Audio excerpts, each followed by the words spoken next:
Assalamualaikum warahmatullahi wabarakatuh. Kali ini kita bertemu pada kuliah yang keempat. Saya akan membahas tentang momen tahanan, momen inersia, dan tegangan lentur. Oke, kemarin pernah kita bahas di pertemuan pertama ada tegangan normal, yaitu rumusnya P per A. Kemudian ada tegangan apa lagi? Geser, masih ingat? Saya tuliskan ya.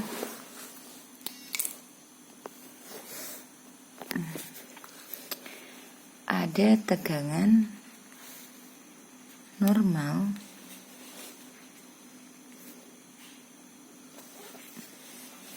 P per A, ya kan? Kemudian ada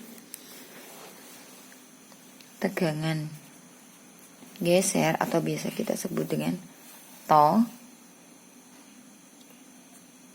D per A aksen. Kemudian ada tegangan lentur atau biasa kita sebut momen per W atau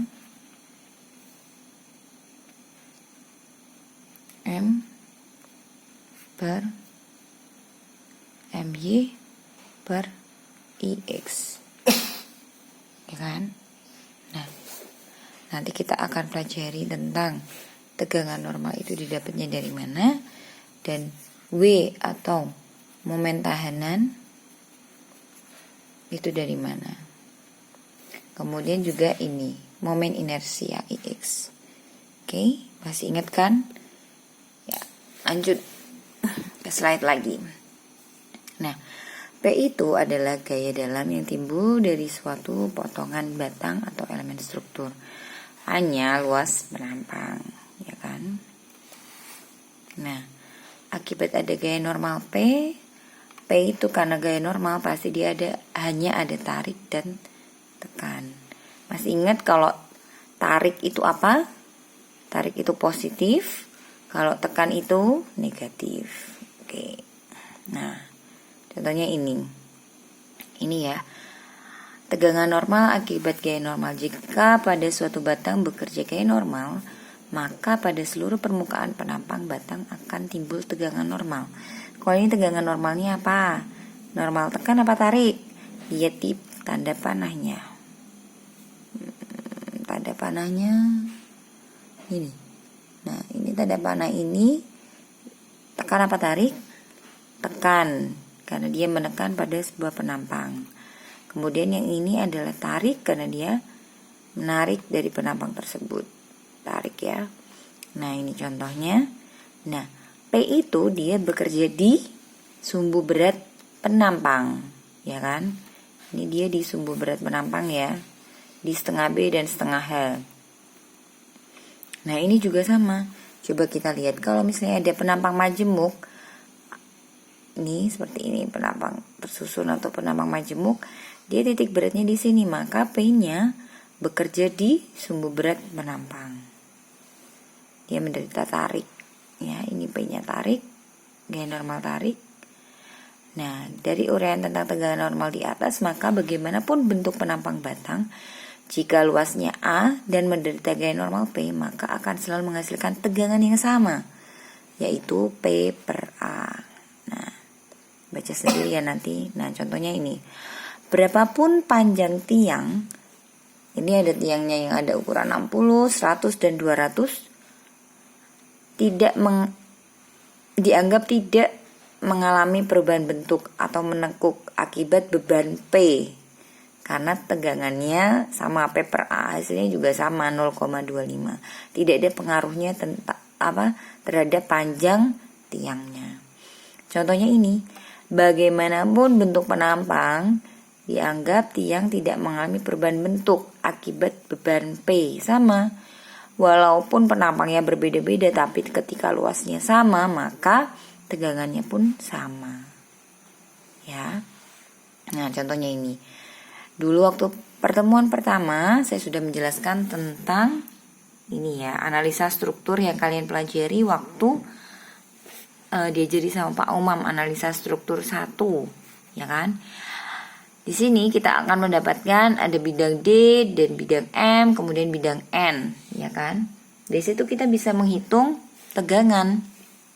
Nah, ada penampang 1, 2, dan 3. Tentukan tegangan normal maksimum pada balok akibat gaya normal menggunakan 3 bentuk penampang di atas. Penampangnya sama ya ini. Berbeda. Penampang 1 20-20, penampang 2 seperti siku, penampang 3 persegi panjang. Tapi luasnya sama. Nah, ditanyakan tegangan normalnya. Kita lihat tegangan normalnya di sini. Yang ini ya. Positif 2,828. Ya kan, yang negatif 0,172. Ya kan? Nah, kalian pasti sudah tahu kan cara menghitung ini. Diingat-ingat ya. Nanti ujiannya pun seperti ini. Ya. Tapi yang saya butuhkan hanya gambar bidang MDN. Kalian belajar sendiri ya. Saya tidak akan memberikan tugas pada kuliah online ini. Oke? Nah, ini kita kerjakan. Luas A1, A2, dan A3 sama 0,04 meter persegi. Nah, tegangannya karena dia positif, lihat lagi tegangan normalnya dia positif 2,828. Kalau negatif 0,172. Kalau positif berarti dia tegangan tarik. Nah, tegangan tariknya P-nya 2,828 dibagi A-nya 0,04. Sama dengan 70,7 kN per meter persegi. Bagaimanapun bentuk penampangnya, A-nya tetap sama dan P-nya juga sama, maka semuanya juga sama. Oke. Kemudian lanjut ke momen tahanan atau W yang diperlukan untuk menghitung tegangan lentur, ya. Nah, momen tahanan ini adalah besar penampang yang berfungsi menghambat tegangan lentur atau tegangan normal akibat momen lentur. Makin besar W-nya, maka tegangan normal yang terjadi pada penampang akan semakin kecil.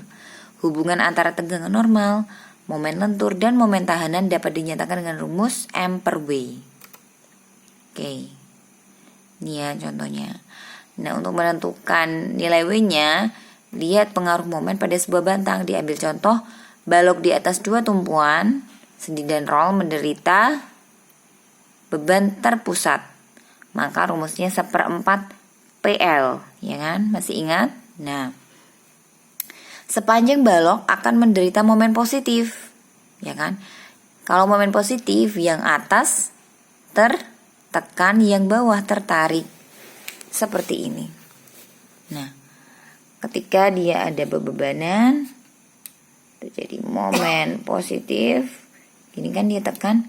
Yang atas ini seratnya dia tertarik, tertekan, Yang bawah tertarik. Sedangkan kalau ada momen negatif, ya kan, di atas gini negatif, yang atas tertarik, yang bawah tertekan. Diingat-ingat ya, jelas ini dipakai sampai kapanpun. Nanti kalau kalian mempelajari mata kuliah beton, nanti di pelaksanaan di lapangan juga sama gitu ya. Pakainya ini, diingat-ingat. Nah, akibat lenturan balok, maka pada sisi bagian bawah akan terjadi tarikan, pada bagian atas akan terjadi tekanan. Pada sumbu balok tidak terjadi tarikan atau tekanan, merupakan daerah netral atau sebagai sumbu simetris atau yaitu. Oke, nah ini adalah contoh kasusnya ya. Ini nanti dipelajari sendiri ya, dibaca sendiri. Cukup mudah dimengerti kalau yang ini. Oke. Nah, dari sini terdapat distribusi tegangan yang terjadi akibat tarik dan tekan.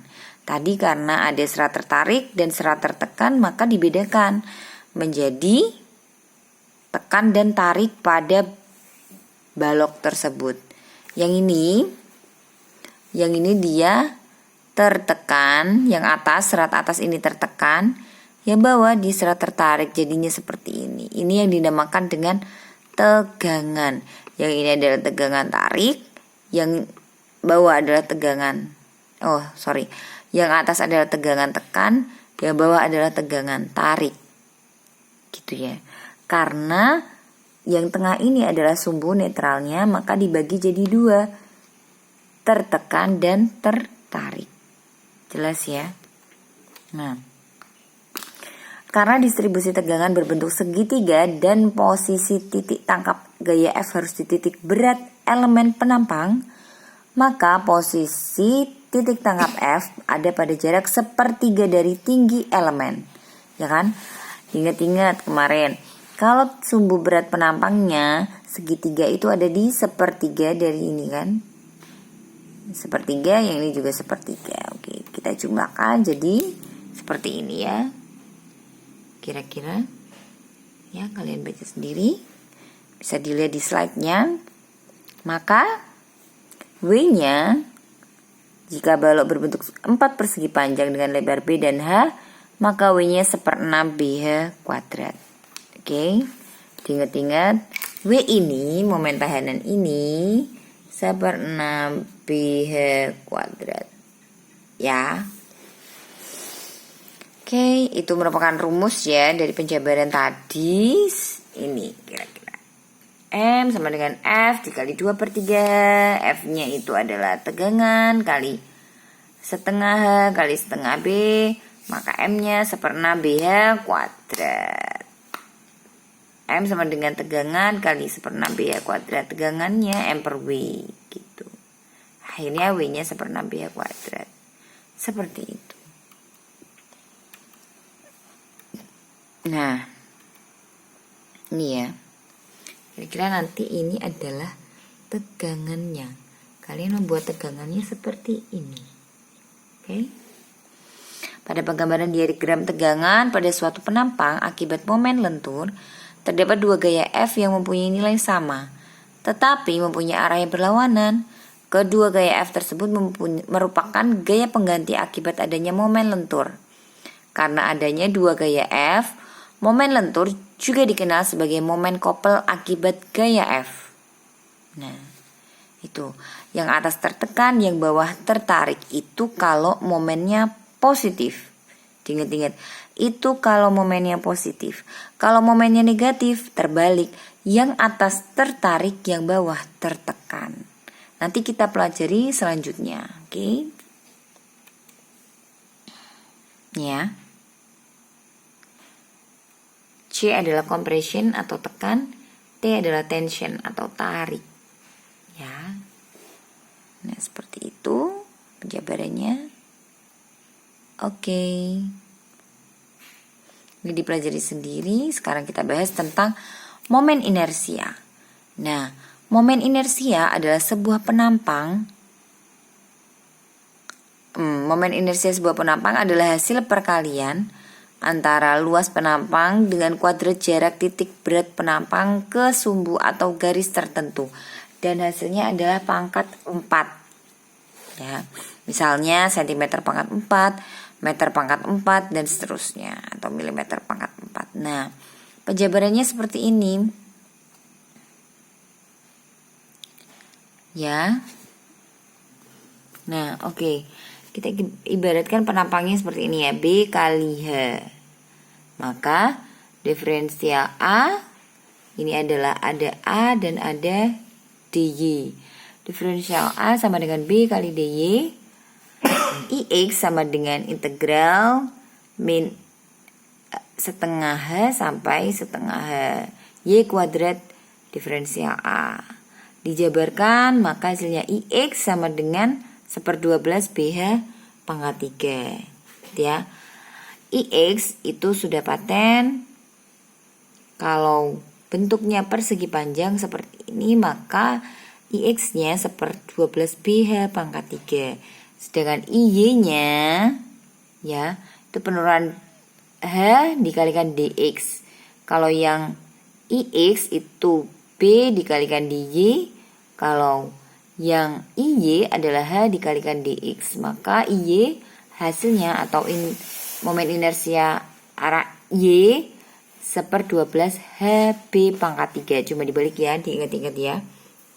Kalau IX 1/12 BH pangkat 3, IY 1/12 HB pangkat 3. Gitu ya. Oke, next. Nah, ini kalau dia bentuknya segitiga, maka DA-nya B aksen dikalikan dengan DY, maka IX-nya 1/36 BH pangkat 3 dan IY-nya juga sama 1/36 B pangkat 3 H gitu. Ini adalah lingkaran, DA-nya diferensial A-nya R d theta dr, X-nya R cos theta, Y-nya R sin theta. Maka IX-nya 1/4 VR pangkat 4, Y-nya sama. Nah, seperti itu. Nah, contohnya ini gampang kok ya. Balok dengan panjang 15 meter dengan beban merata Q 5 kN per meter, mempunyai ukuran penampang 30 kali 60 ya. Balok menderita beban merata ya, tadi udah. Hitung tegangan maksimum yang terjadi pada balok dan gambarkan diagram tegangannya. Momen maksimum pada balok pada beban merata seperti ini kan rumusnya 1/8 KL kuadrat. Maka tinggal dimasukkan aja 1/8 KL kuadrat ya, dikalikan 5. Nih ya, sampai sini ya. Dikalikan 5 itu adalah Q-nya, dikali 15 kuadrat adalah L-nya. Hasilnya momen maksimumnya 140,625 kN meter. Ya kan? IX-nya itu 1/12 BH pangkat 3. Ya, tinggal dimasukkan aja 1/12, B-nya 0,3, H-nya 0,6. Satuannya kan ini tadi 30 cm kali 60 cm, berarti kalau jadikan meter berarti 0,3 dan 0,6. Hasilnya 0,0054 meter pangkat 4. W-nya atau momen tahanannya 1/6 BH kuadrat.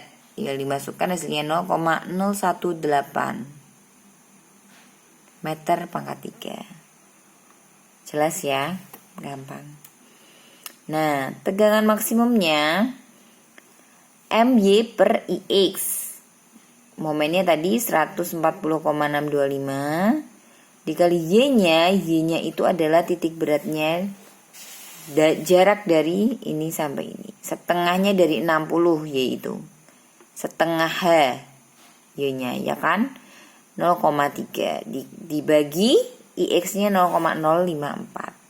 Hasilnya 7812,5 kN per meter persegi atau 7,8125 MPa. MPa itu megapascal ya, jangan sampai lupa. Nah, dengan cara yang sama, tegangan maksimumnya M per V. Ada dua rumus memang, MY per IX atau M per V. Nah, M per V berarti momennya 140,625 dibagi V-nya tadi, perhitungan tadi 0,018. Hasilnya 7,8125 MPa. Sama. Jadi mau pakai MY per IX atau M per V itu hasilnya sama. Ya. Next. Nah, tegangan tarik sama tegangan tekan itu sama. Nah, kemudian digambar seperti ini. Karena dia momennya positif, maka yang atas tertekan, yang bawah tertarik. Penggambarannya seperti ini. Gimana tekannya? Ya seperti ini. Ini dia menekan dari penampang. Ini ibaratnya penampangnya di sini ya. dia menekan penampangnya.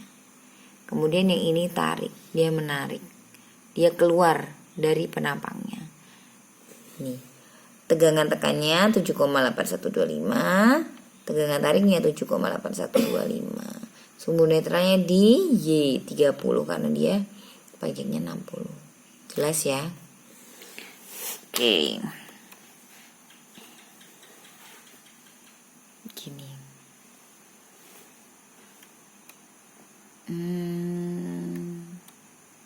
Nah, ini ada contoh kasus kedua, lebih rumit lagi.